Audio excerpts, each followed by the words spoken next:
A paz do Senhor, povo lindo de Deus, para você que é novo por aqui, eu sou a diaconisa Tânia Anso, professora de Escola Bíblica Dominical. Estamos estudando o quarto trimestre das lições bíblicas da editora CPAD da classe dos adultos, que tem o tema A Justiça Divina, a preparação do povo de Deus para os últimos dias, no livro de Ezequiel. A lição de hoje é a lição 5, contra os falsos profetas. A profecia não cessou mesmo quando os antigos povos da aliança de Deus estavam ausentes de suas terras, como Daniel e Ezequiel demonstram. Esses verdadeiros servos do Senhor, profetas do Senhor, exerceram ministério na Babilônia, tendo sido levados para lá ao lado de outros súditos. Uma vez que esses verdadeiros profetas pregaram durante o exílio babilônico, não estamos surpresos que falsos profetas trabalharam durante o mesmo período, como ilustra a passagem de hoje. Satanás sempre se posiciona contra a verdade de Deus, pois lobos sempre rodam entre as ovelhas do Senhor.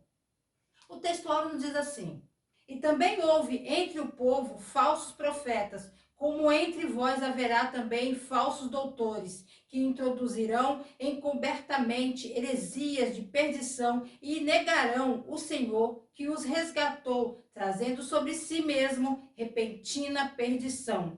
2 Pedro, capítulo 2, versículo 1. A verdade prática nos diz assim: os falsos profetas contrapõem a palavra de Deus e lançam dúvidas no coração do seu povo. A leitura bíblica se encontra em Ezequiel, capítulo 13, versículo 1 ao 10. Pegue papel e caneta e anote as referências que aparecerão aqui no vídeo. Se você ainda não é inscrito, se inscreva nesse canal, curta, comente, compartilhe pelo menos com mais uma pessoa, que você estará ajudando esse canal a levar o ensino da palavra de Deus, ok? Então vamos lá. Tópico 1, sobre os profetas. Subtópico 1, o termo profeta.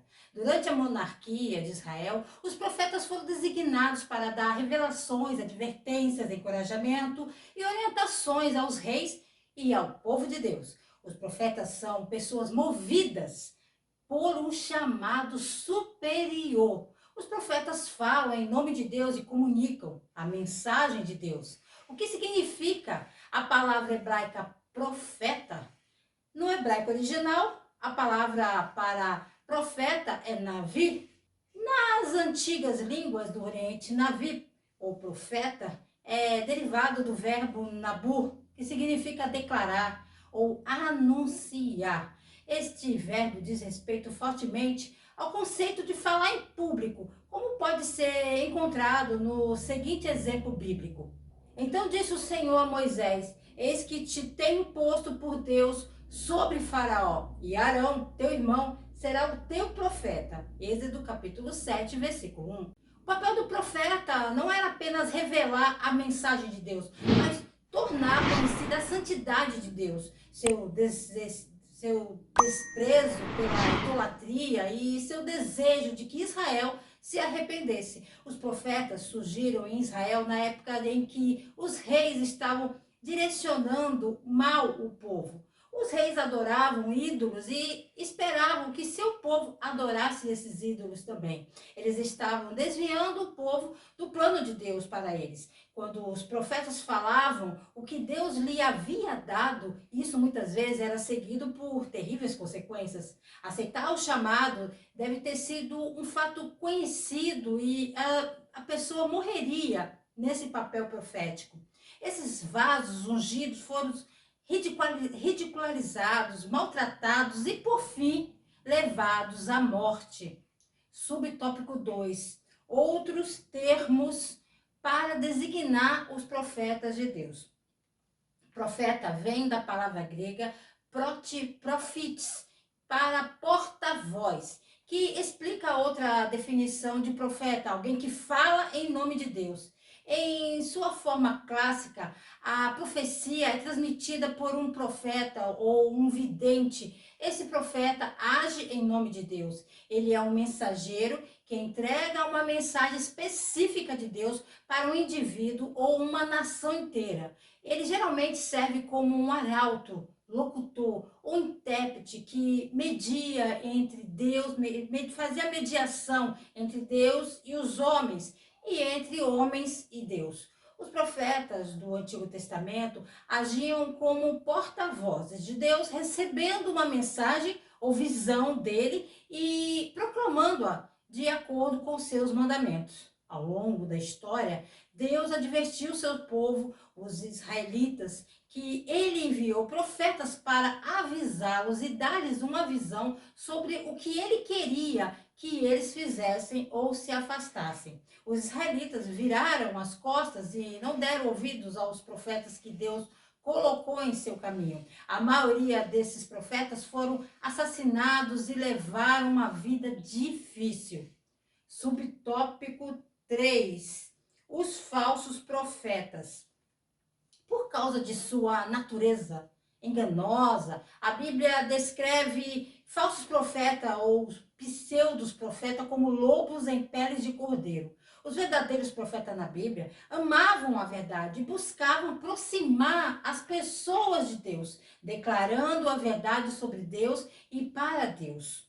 Em contraste, os falsos profetas foram levados a afastar as pessoas de Deus através da decepção e mentiras. Seus motivos diferenciam falsos profetas dos verdadeiros profetas de Deus na Bíblia. Falsos profetas estavam frequentemente mais interessados em ganhar popularidade do que dizer a verdade. Para alcançar a admiração, falsos profetas disseram às pessoas o que elas queriam ouvir, em vez da realidade que precisavam ouvir. Isso não é diferente hoje? Falsos profetas eram geralmente motivados por interesse próprio, ganância e ganho pessoal ou financeiro. Falsos profetas na Bíblia eram conhecidos por serem imorais em suas vidas pessoais. O povo de Deus é instruído a matar o falso profeta que leva as pessoas à idolatria, de acordo com o que vemos, como Elias, fazendo exatamente isso em 1 Reis, capítulo 18, versículo 40, onde os profetas de Baal, ele os massacra após a grande demonstração do poder de Deus no Monte Carmelo. Muitos hoje carregam o título de profeta ou algo semelhante. Eles afirmam estar em uma posição de autoridade e falar em nome de Deus, mas muitos desses profetas autoproclamados estão simplesmente tirando vantagem das pessoas para seu próprio benefício.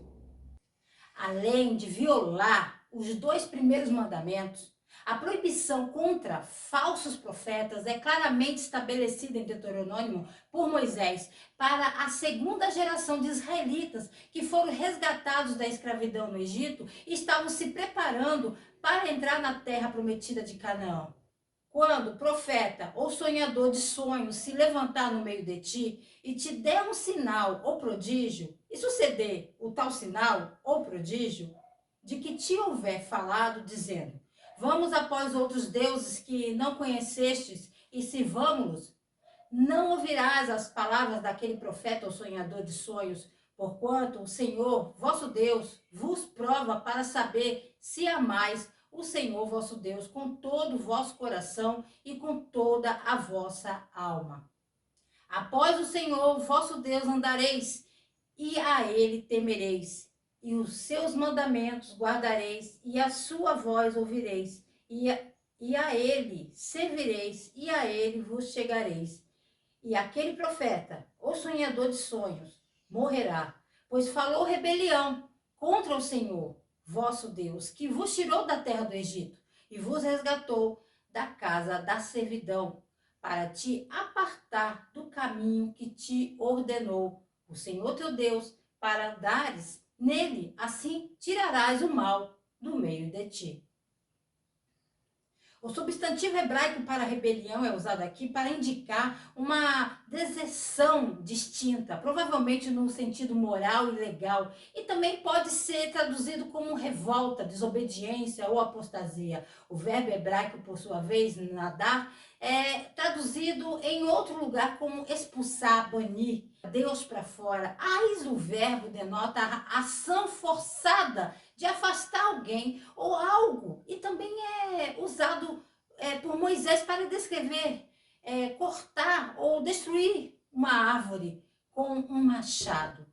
Era frequentemente usado de pessoas sendo expulsas de suas terras e por Jeremias para indicar os falsos profetas que estavam dispensando e afastando o rebanho, ou seja, pessoas do verdadeiro pastor. Assim, em cada caso, vemos uma ação deliberada e proposital dos falsos profetas em sua tentativa de levar o povo a desviar do único Deus verdadeiro. Isso foi considerado uma ofensa tão grave que nenhuma tentativa foi feita para trazer o agente de Satanás ao arrependimento, se possível.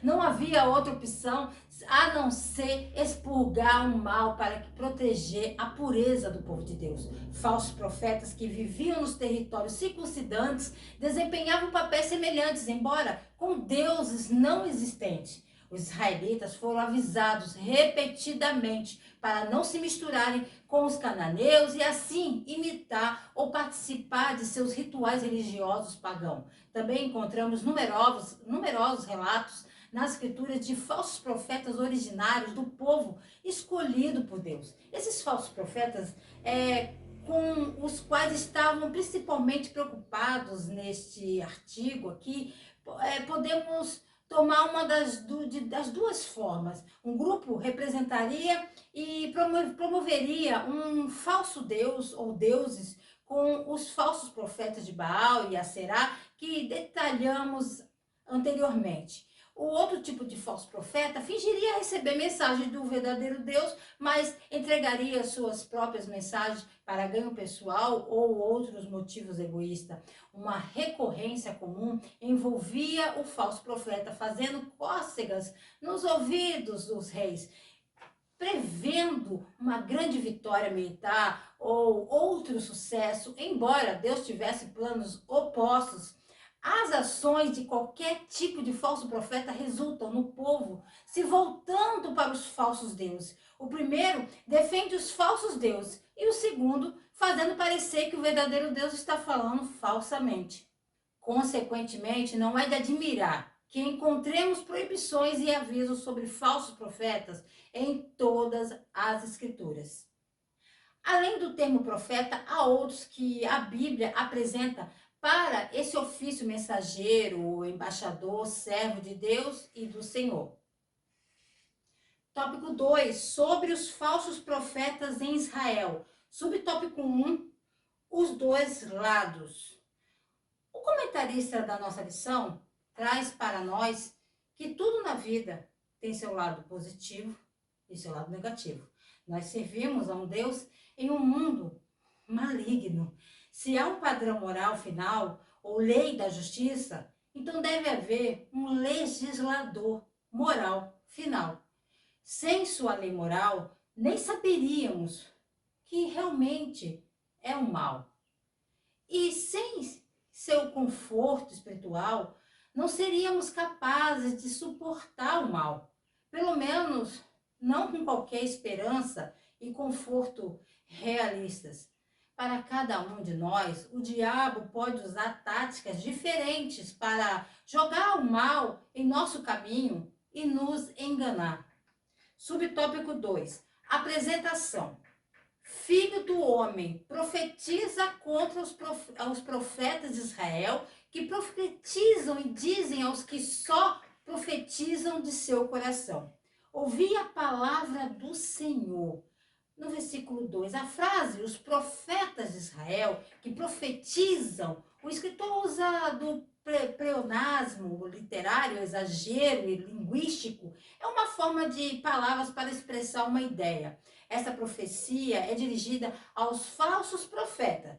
Eles mesmos, esses profetas, não deviam ministrar a ninguém, porque eles nem sabem a verdade em si. Falsos profetas florescem há muito tempo em Judá e foram transportados para a Babilônia também. Aqui Deus orienta Ezequiel a indiciar esses falsos profetas por garantias fúteis de paz. Aqueles que seriam mestres então ou agora devem primeiro aprender de si mesmo a si mesmo. Muitos se sentem chamados ao ministério, mas não se preparam. A maior preparação que um homem pode fazer é estudar minuciosamente a palavra de Deus. A verdade está na palavra de Deus. Uma pessoa nunca deve entrar no ministério como uma vocação. O ministério deve ser um chamado, uma chamada. No caso dos verdadeiros profetas, suas bocas não são suas.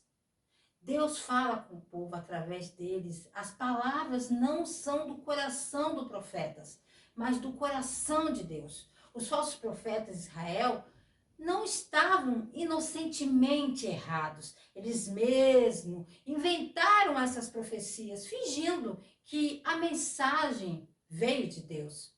Subtópico 3, o desserviço dos falsos profetas. Ezequiel capítulo 13, versículo 3 diz assim: assim diz o Senhor Deus, ai dos profetas tolos que seguem seus próprios espíritos e não viram nada.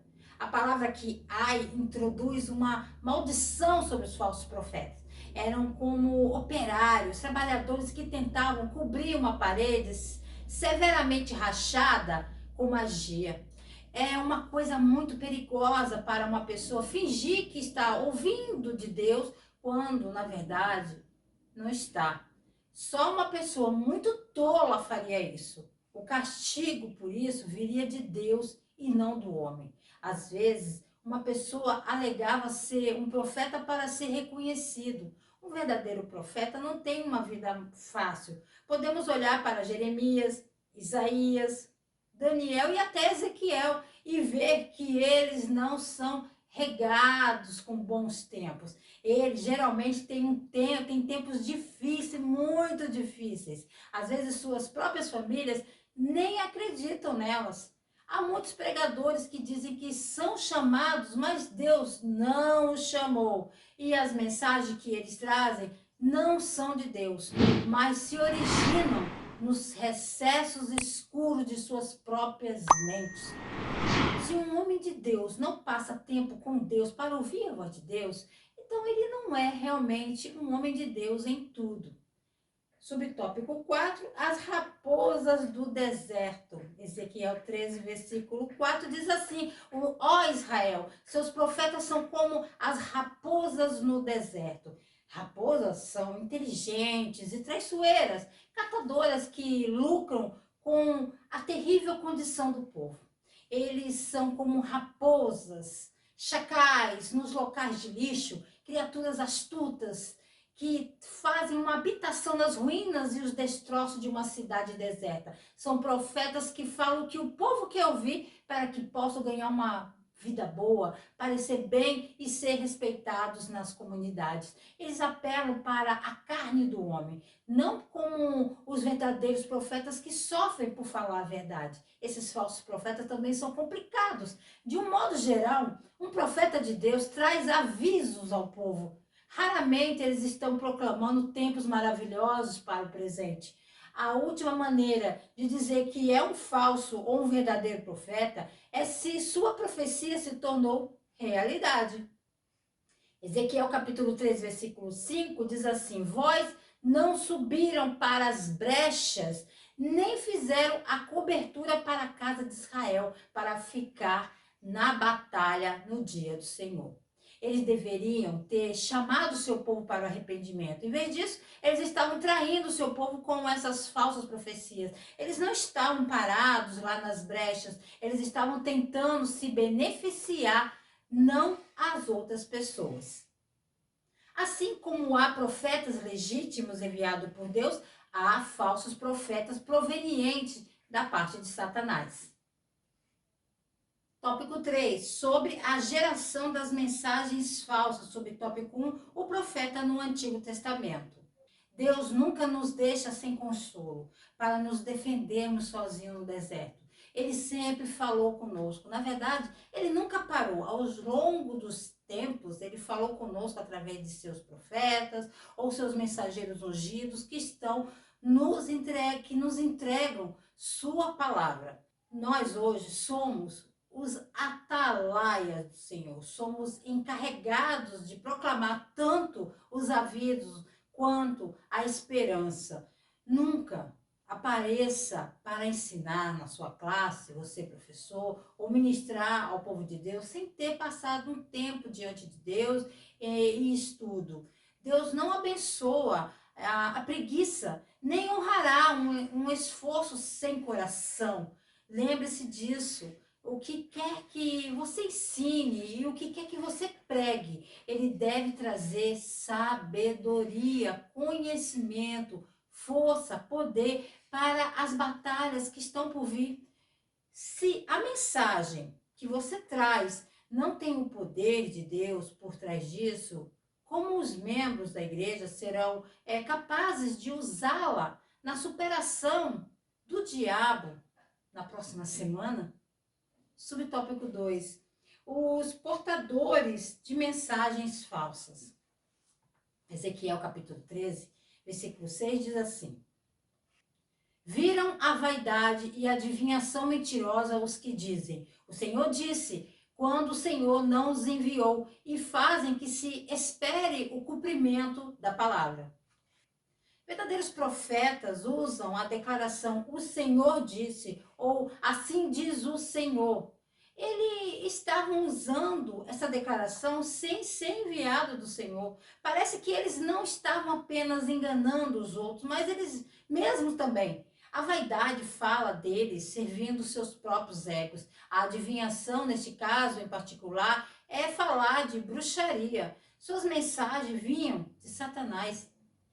Ezequiel capítulo 13, versículo 7 diz assim: porventura não tiveste visão de vaidade e não falaste adivinhação mentirosa quando disseste o Senhor diz, sendo que eu, tal, não falei?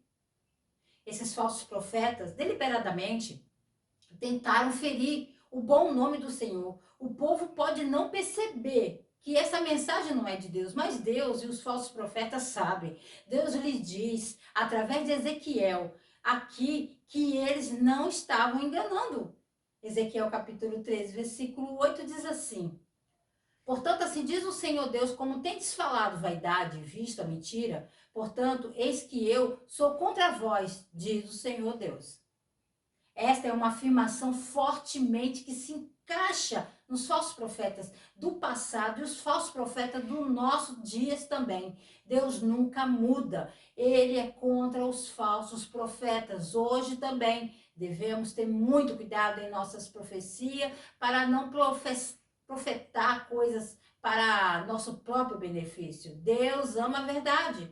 O versículo 9 também diz assim: e a minha mão será contra os profetas que veem vaidade e que adivinham mentira. Não estarão na congregação do meu povo, nem nos registros da casa de Israel se escreverão, nem entrarão na terra de Israel, e sabereis que eu sou o Senhor Deus. O julgamento, o juízo de 3 vezes aqui é dado aos profetas. Eles não estariam no conselho do povo de Deus. Seus nomes seriam apagados do registro de Israel e eles nunca voltariam para a terra. Isso está dizendo que Deus os impedirá de profetizar e seu nome será retirado do livro. Israel era bem conhecido por seus registros, mas eles não foram incluídos nesses registros. Eles não serão incluídos quando Israel for restaurado. Isso é falar de uma maldição que vem sobre eles. E eles não serão lembrados de forma alguma. Eles nem serão mais cidadãos. Isso é tão sério. Eles são feitos párias por Deus. Subtópico 3. A ira de Deus contra os falsos profetas. No versículo 10 diz assim: porquanto andam enganando o meu povo, dizendo paz, não havendo paz. E quando um edifica uma parede, eis que outros a cobrem com argamassa não temperada. Seu trabalho tinha sido em vão. Eles tinham construído coisas que não resistiriam em tempos de problemas. Eles estavam falando de paz e não haveria paz. Eles estavam levando outros à destruição, enquanto o tempo todo eles estavam fingindo que estavam construindo junto, construindo algo de bom. nas terras do Extremo Oriente, se você vai construir um muro, você tem que descer abaixo da superfície da areia para encontrar uma base sólida. Se você apenas jogar uma parede na areia e depois usar uma mistura de argamassa ruim, a parede não vai durar muito tempo. A primeira vez que uma chuva torrencial vem, a areia vai se lavar e a fundação será destruída. Tal parede insegura estava condenada ao colapso quando Deus trazia sua tempestade, imaginando o ataque do invasor. Então a parede começará a rachar e finalmente desmoronar. É assim que uma vida será se não se baseia na verdade. No Antigo Testamento, a palavra profeta, quando se refere ao legítimo, aparece com a expressão qualificada tal como mensageiro de Deus. Para concluir, as pessoas que se reúnem com falsos professores, falsos mestres e pregadores, porque gostam de se sentir bem, as pessoas vão às grandes igrejas porque há pouco ou nenhum compromisso necessário para ser um membro. Existem pessoas que gostam de ouvir ensinamentos que lhe dizem que estão bem. Apenas comam, bebam e sejam felizes. Vivam da maneira que vocês querem. As pessoas gostam de ser elogiadas, honradas, reconhecidas e gratificadas. Fique atento. Presta atenção. Se a mensagem que você ouve te deixa com raiva às vezes, talvez Deus esteja tentando mudar seu pensamento. Se o pregador pisar no seu pé, no seu calo, talvez seus pés estejam andando onde eles não deveriam andar. Se a palavra que sai faz você se contorcer em seu assento ou faz você se sentir sob condenação, talvez haja algo em sua vida que Deus queira limpar. Deus abençoe você, sua casa, sua família. Querendo o Senhor, se Ele não voltar, estarei aqui de volta a mais um Resumo EBD. A paz do Senhor a todos.